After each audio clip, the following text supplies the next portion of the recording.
Welcome to Do Not Take This Cat Home. This game is not suitable for children or the easily disturbed. It includes depictions of horror elements, human and animal violence, death, abuse, abusive relationships, disturbing images, loud noises, flashing images and lights, and more.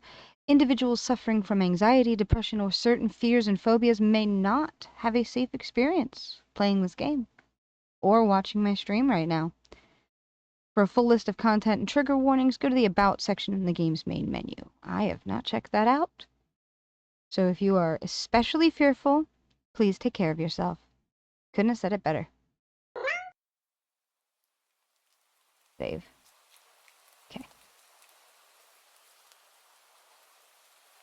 Take cat home. You know what?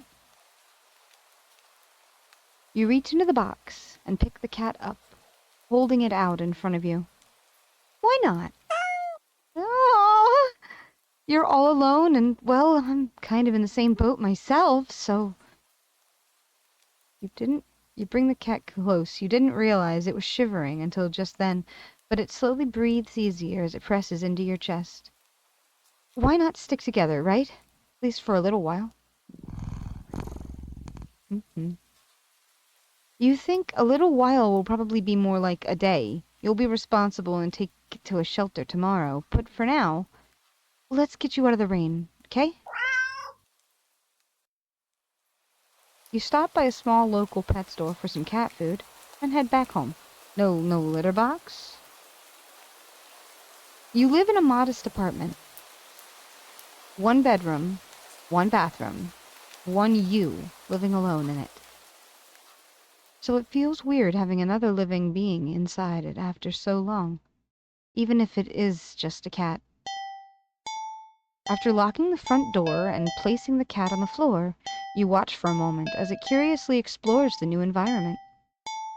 Leaving the feline to its own devices, you set about making the both of you some dinner. You take out the can of cat food and open it with the tab on top. You put some cat food on a saucer and click your tongue to call the cat over to you. It perks up at your beckoning and rushes over. It looks at the plate of food and completely ignores it. Not hungry, I guess. You try not to let it annoy you. The cat doesn't understand the concept of money to appreciate that you spent your hard-earned cash on it. It's just a cat, after all. I'll just leave it here if you get hungry later, okay? The cat rubs its body against your legs with a purr. You smile. That's enough of a thanks for you. It follows you into the kitchen as you start your own dinner. You decide that you have enough ingredients for a sandwich. Bread toasted, mayo and mustard spread, turkey and cheese and lettuce perfectly placed, tomatoes Ow! You wince as you cut your finger on the knife while slicing a tomato. Stupid! You feel a little embarrassed for such a blunder and sigh, tossing the knife onto the cutting board. Real? You're about to head to the bathroom for a bandage when the cat hops up on the counter. It sniffs the knife and meows, almost pointedly at you. Don't worry. I'm all right. It was just an... You watch as the cat starts to lick lightly but enthusiastically at the blood on the knife.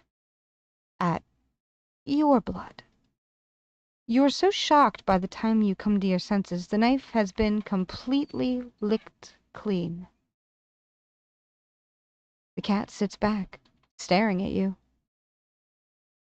You feel a little uneasy. Sure, cats are meat-eating predators, but that was a little weird. Right? Sure, you're no cat expert. That was definitely not something an ordinary cat would do. Right? Well, regardless, you're not about to abandon a cat in need while it's still raining outside. Not after all your efforts. You were going to take it to the shelter tomorrow anyway. What's one night of awkwardness? Weird or not, it's just a cat. The rest of the evening, unfortunately, goes downhill from there. Even after covering up your finger's cut with a bandage, the cat keeps trying to look at the wound. While you're eating your sandwich, while you're cleaning up the kitchen, while trying to watch TV. You gently push it away every time, but you're starting to get worried at the strange behavior. What if it's got a taste for blood and thinks you're food now? You're not sure what you'd do if it starts to get more aggressive. You keep thinking about the cat food sitting in the corner, untouched.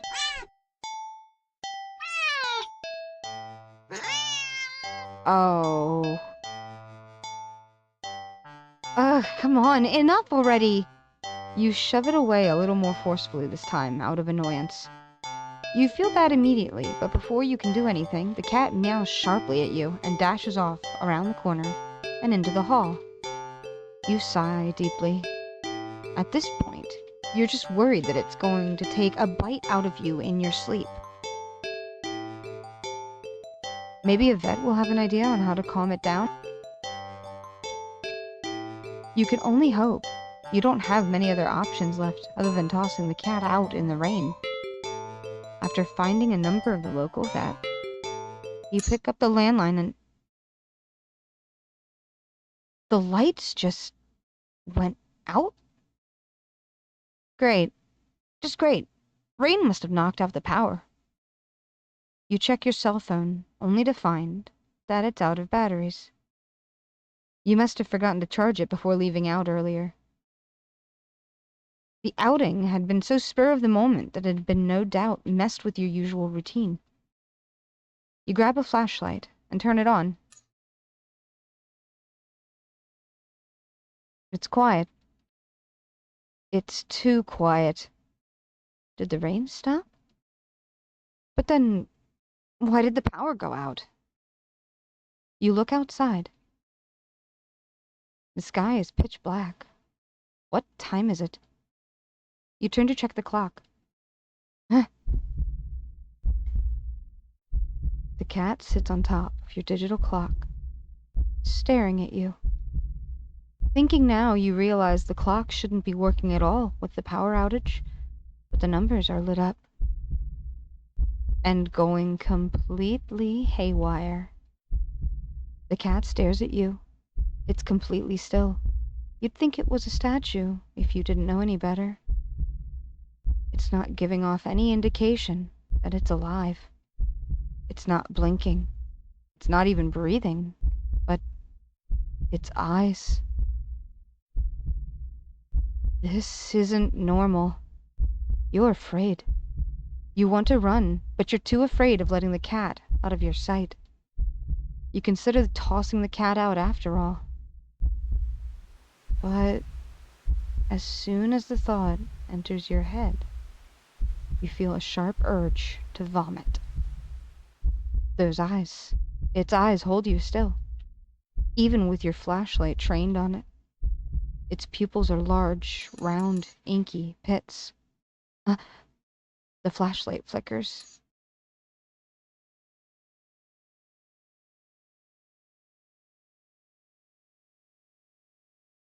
And the cat is gone.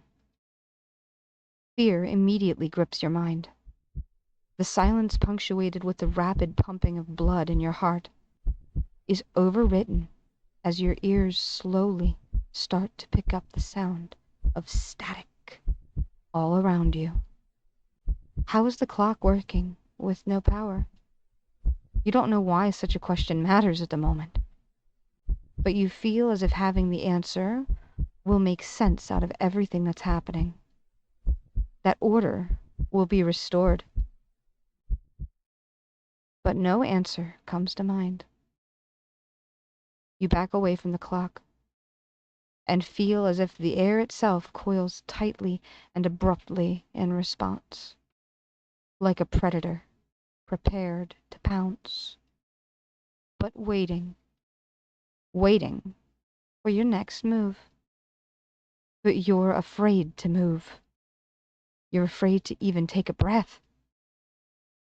But you can't stay still forever, right? Whatever is watching you, you can already feel its impatience. It's too eager.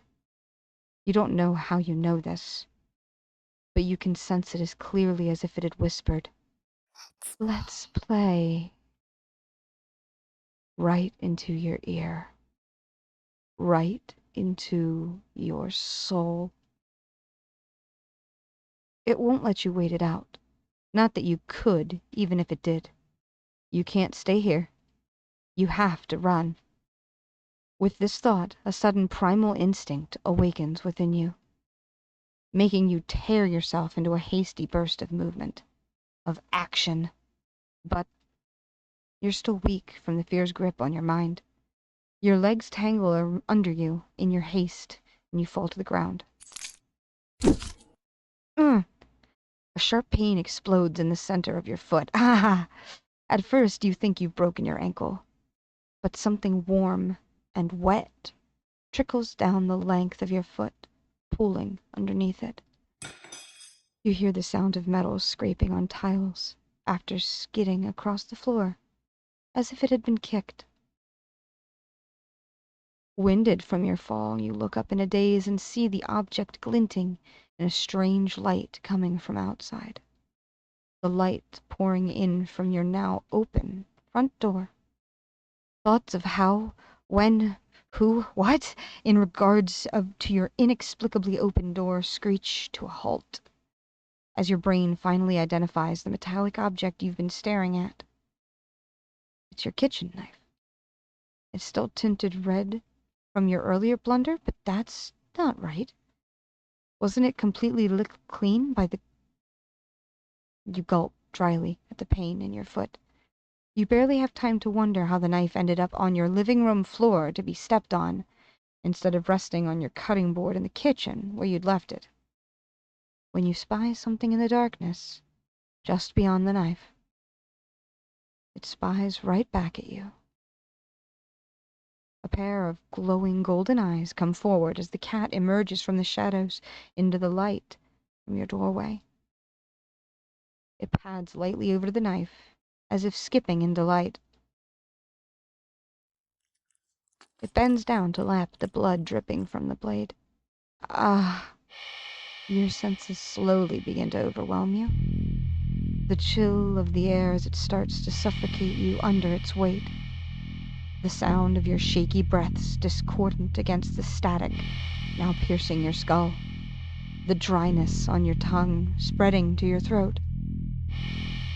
The incomprehensible sight of the stray you'd taken in, licking away at your kitchen knife, once again, completely clean. The scent of blood from the fresh wound on your foot. Blood? Golden eyes slide up to you as if in response to your sudden realization. Blood. You're hurt. Your foot is bleeding. You're bleeding. You're bleeding. The cat barely moves, shoulders twitching, as if just considering the act of pouncing forward. But you're already on your feet and out the door. You run, or rather limp, down the empty street.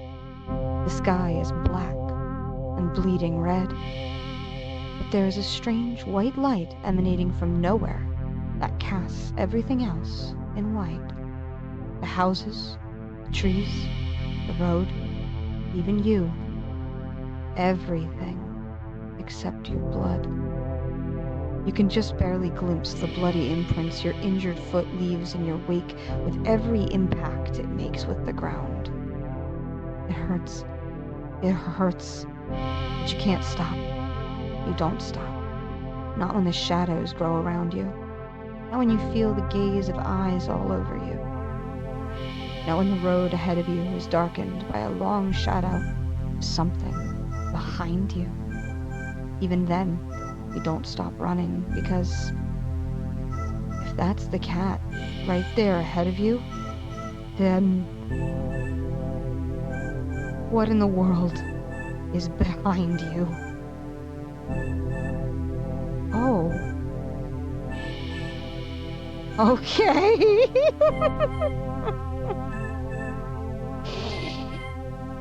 Oh my. Terrifying. I'm gonna keep running. Yeah, I'll be silly some other time. Interesting. How very, very interesting.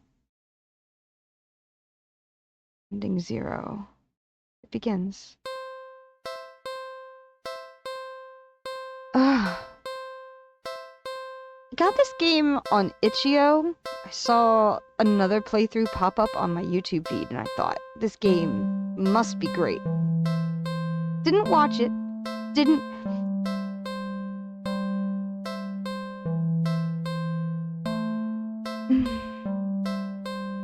Something happened. You think, anyway. Can't really remember what.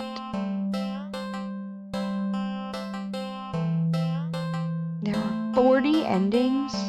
Wait, didn't I get another ending, though? I got, like, the not an idiot ending. The don't take the cat home, the play it by the games ending. Anyway, I'm probably gonna continue to play this on stream, but probably not on recording. If you, comment below, you want me to keep playing it on stream, I will happily do so. Or on recording. I will happily do so. But, till then, thank you for hanging out. I will go back and keep playing this for a little while.